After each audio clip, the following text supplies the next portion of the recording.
નમસ્કાર દર્શક મિત્રો, પાટવી ગુજરાતી ન્યૂઝમાં આપ સૌનું હાર્દિક સ્વાગત છે।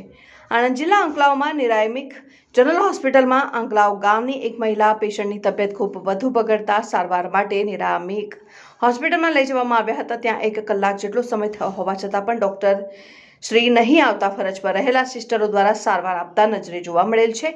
અંકલાવ ગામમાં આવેલ નિરાયમિક ખાનગી હોસ્પિટલમાં તારીખ 30મી મે 2026ના રોજ રાત્રિના 9 વાગ્યે અંકલાવ ગામની એક મહિલાની તબિયત ખૂબ બગડતા સારવાર માટે લઈ જવામાં આવતા પરંતુ દર્દીની વધુ તબિયત થતા વારંવાર ડોક્ટરશ્રીને બોલાવવા માટે રજૂઆત કરવા છતાં પણ ડોક્ટર તાત્કાલિક આવેલ નહીં ને અન્ય ડોક્ટરને મોકલી આપેલ। દરેક હોસ્પિટલમાં મોટા બેનર મારવામાં આવતા હોય, 24 કલાક સેવા ઉપલબ્ધ હોય, બોર્ડ લગાવવામાં આવતા હોય છે, પરંતુ જ્યારે દર્દીઓ ઇમરજન્સી સારવાર માટે આવતા હોય તે સમયે ડોક્ટરશ્રીના ઠેકાણા પણ હોતા નથી અને જો દર્દીઓને જણાવતા કે તાત્કાલિક ડોક્ટરને બોલાવીએ તો તેનો ચાર્જ અલગ લેવામાં આવશે તેમ હોસ્પિટલમાં ફરજ બજાવતા સ્ટાફે તરફથી જણાવતા હોય।